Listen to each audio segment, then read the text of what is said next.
14 Principles of Management by Henry Fayol based on NCERT Part 1. The first principle is division of work. इसको हमें 4 keywords की help से याद करना है. Small, competent, specialization और efficiently. Now, according to this principle, the work is divided into small task or unit and the work is assigned to a competent employee. It will lead to specialization and human resources will be used more efficiently. यानी काम को छोटे छोटे टुकड़ों में बांट देना, फिर उस काम को उसी बंदे को देना जो उस काम को करने के लिए योग्य है, कंपिटेंट है, जिससे काम में स्पेशलाइजेशन आएगा और उसकी एफिशिएंसी इंप्रूव होगी. अकॉर्डिंग टू फेयोल, इस प्रिंसिपल का एक ही उद्देश्य है कि सेम एफर्ट के साथ ज्यादा और बेटर काम हो सके. Second is authority and responsibility. इस प्रिंसिपल को भी हम 2 कीवर्ड्स की हेल्प से याद करेंगे, राइट और balance. So, according to this principle, authority is the right to give orders and responsibility is the corollary of authority. So, there must be a balance between the authority and responsibility of a manager. यानी authority का मतलब होता है orders देने का अधिकार और responsibility उसकी corollary होती है. corollary का मतलब किसी भी चीज से आने वाला natural result. अब एग्जाम में फेल हो गए जी, क्यों? क्योंकि आंसर शीट में गाने लिख कर आए थे, तो ऑब्वियस सी बात है. तो जो रिस्पॉन्सिबिलिटी मैनेजर को मिली है गोल को अचीव करने की, वो उसको दी गई अथॉरिटी की कोरोलरी है.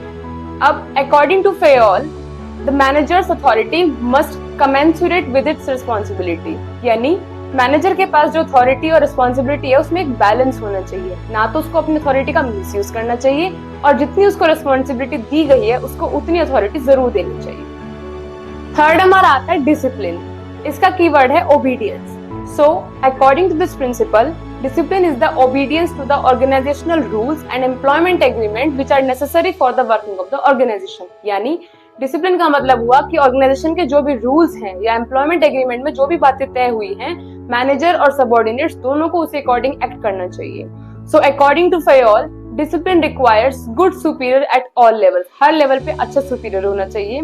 दूसरा, मैनेजर और सबऑर्डिनेट्स जिस भी एग्रीमेंट में आ रहे हैं वो बिल्कुल क्लियर और फेयर होना चाहिए.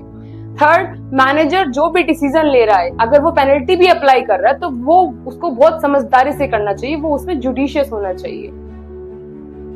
Fourth principle is unity of command. इसे याद करने का कीवर्ड है only one superior. So according to this principle, each participant in a formal organization should receive orders from and be responsible to only one superior. यानी एक formal organisation में हर participant को सिर्फ एक ही सुपीरियर से ऑर्डर मिलने चाहिए और उस ऑर्डर के लिए वो एक ही सुपीरियर को रिस्पॉन्सिबल होना चाहिए. अकॉर्डिंग टू फेयोल, हर इंडिविजुअल के लिए एक ही बॉस होना चाहिए.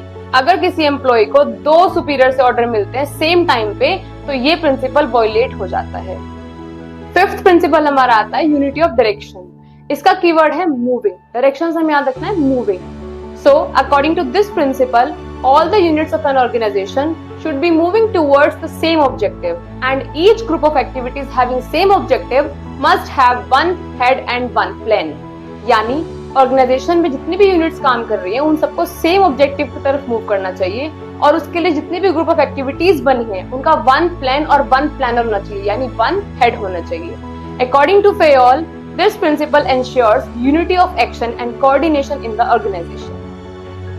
Stay tuned for part 2.